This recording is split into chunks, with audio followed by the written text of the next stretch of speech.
kami pumunta ng Prague. Holiday namin. Holiday namin. Pahinga. So, pupunta kami ng company dun sa may parking. Mag-ano si Dayan. Practice uli. Magpa-practice siya uli ng driving. So, mag-aaral siya mag-drive. Marunong na siya, pero hindi pa siya ganun ka ano. Practice siya uli ngayon. Let's go! Samahan nyo kami.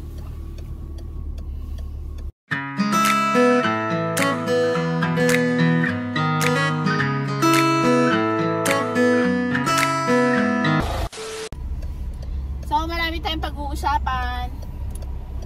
Maya-maya, mag-usap-usap tayo, kwentuhan.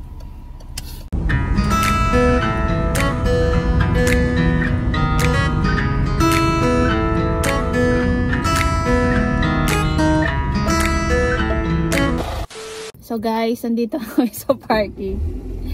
Nag-start na si Dayan mag-drive. So, tignan natin kung naaalala pa niya yung... Kasi matagal na siyang hindi nagpa-practice.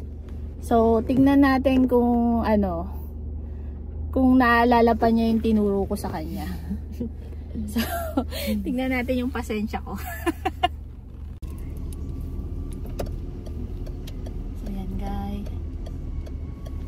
Medyo nakalimutan niya kanina. Hindi ko na binidyohan kasi yung pasensya ko mababaw lang. Pero medyo alam-alam naman niya.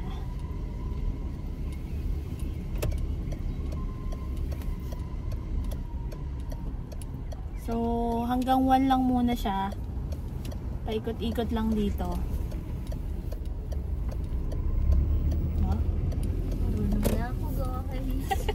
May paggas pa. Hi guys. Ayan. Ako? Hindi na. Ganto ka lang. Saka ka na mag-ano. Kahit magliliko ako? Dahan-dahan lang.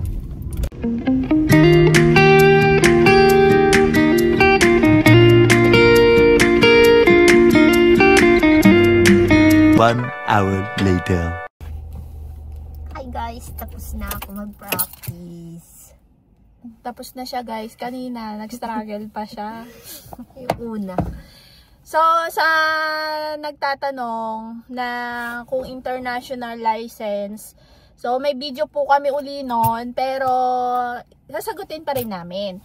So, hindi ho international license yung yung parang dito ho ako kumuha talaga ng lisensya. Nag-aral talaga. Nag-aral po ako talaga dito kasi po talagang wala ho ako alam sa pagdadrive. Dito lang po ako natutong mag-drive. Dito po ako nag-aral sa Czech. So, pwede naman pong gamitin yung international license na galing sa Pilipinas, di ba Mi? Pero alam ko may limit lang yon. Hindi ko alam kung taon or buwan. Pagka natapos nyo na po yung binigay sa inyo na allotment ng paggamit ng international license, kailangan nyo na rin pong mag-aral. Or kung uwi kayo, siguro pwede rin nyo uli.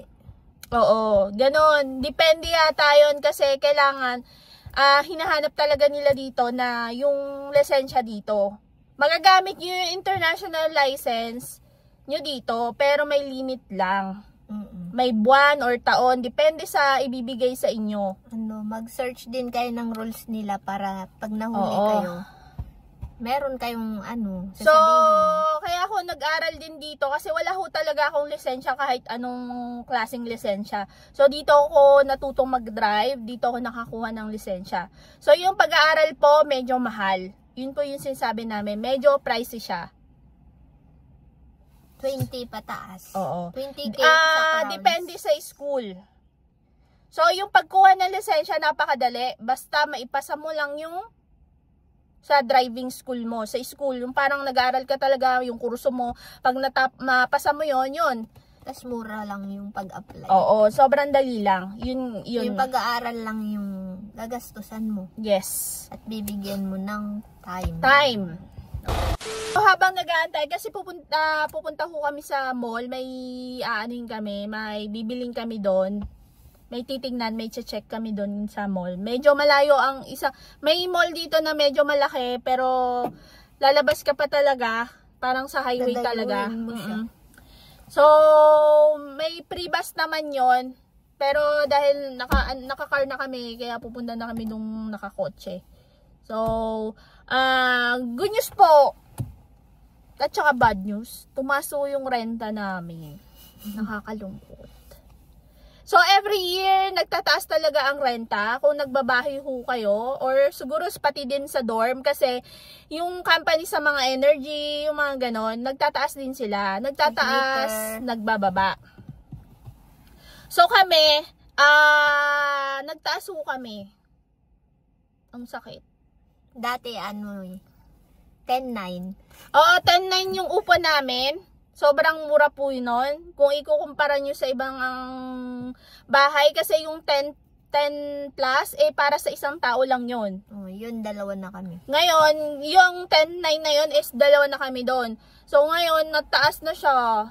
11 na siya, guys. 11,100. Tumaas kami ng 200. Pero yung original na renta doon, 12 talaga. Yung Oo. una. Binabaan lang kasi nagbabase siya sa yung parang sa atin Bills. Sa mga bills na Tarelco. Oo. Tarelco.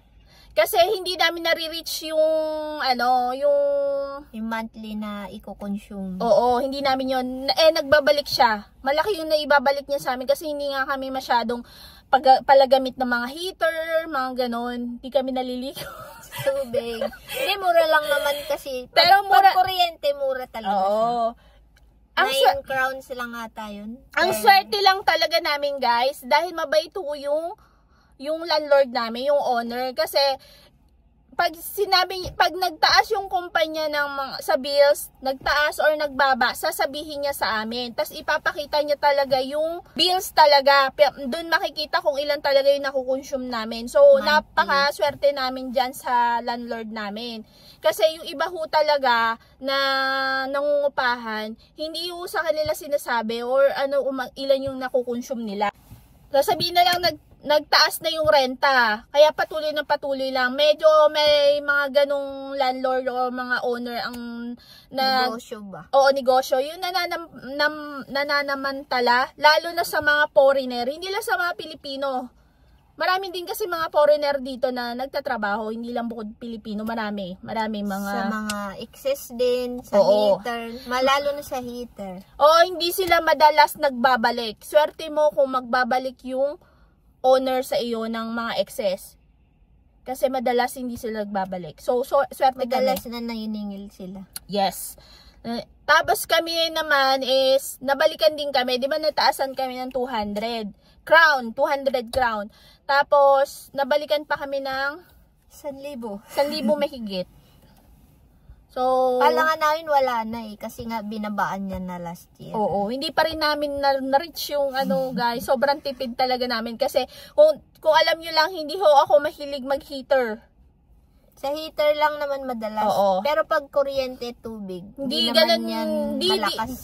Dito sa Czech, hindi ganun kamahal ang kuryente at saka tubig.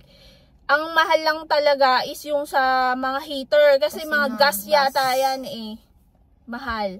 So hindi kami mahilig mag-heater. Mag-heater lang kami pag yung todo negative na. Hindi na kaya. Pero pagka kaya pa naman, hindi kami nag-heater. So medyo nakakatipid talaga kami. So sa pangungupahan kasi nakadepends din sa iyo kung paano mo gagamitin, kung maano ka sa mga kuryente, sa tubig, malalakihan yung bills mo. So yun lang po, na-share lang namin kasi nataasan kami. Pero masaya pa rin kami. So, tara guys, samahan nyo kami, punta tayo ng mall, magmo-mall. Mag-window shopping. Window shopping lang. Kasi wala pang sahod. One eternity later. Dito na kami. Dito kami guys kung taga Borno ka, nandito kami sa may Olympia. Dito lang bungad lang kami. Kasi may nakita kaming puno doon. Doon namin pinark yung sasakyan malapit sa may puno para hindi siya Mainit. Mainit kasi ang init eh. Eh baka matagalan kami Maglibot. maglibot eh mainit pag balik namin. So punta tayong pet. So guys, nakabili na kami ng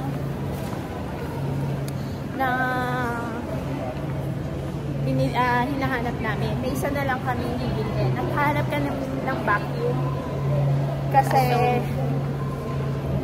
malitan yung vacuum namin eh parang ang hirap siyang gamitin na nasira kasi. Kaya bibili kami yung mas talaga heavy duty na vacuum. So nakaipon naman kami ng budget pambili ng vacuum. Kaya maghahanap kami. So, meron naman sa online pero hindi ko sa online mag-order. Gusto kong makita, try ba? Kung ano yung itsura. Yes.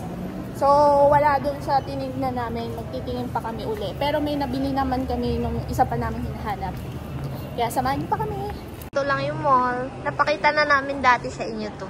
Oo, kasi pumunta na kami ng ilang beses dito. Nasama na namin kayo dito. Yan. So, dito din kami nanonood ng sine.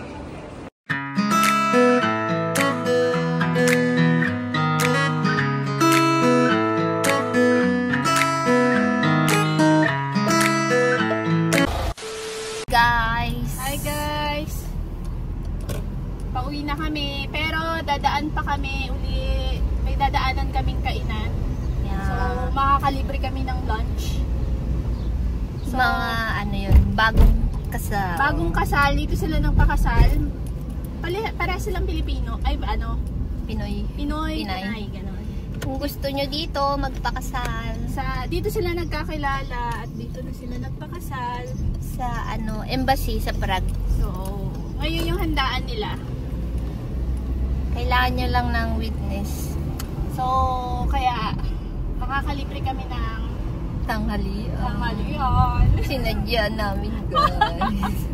Hindi kami nagmerienda sa labas. Para makalibre kami ng tanghalian. Malapit lang yun kung lalakarin. Pero nandito na kami sa labas. Kaya didiretso na lang kami. Let's go! Let's go! Sobrang init, guys. 27 ngayon eh. Yung kahapon lang malamig. Tapos kinabukasan na summer ulit. Kakaiba talaga. Tapos sa susunod na araw, uulan na naman. Lalamig na naman. Pero sa umaga, malamig pa din. Sa lang ganito, tanghali. Pero yan yung mga gusto ng mga lokal.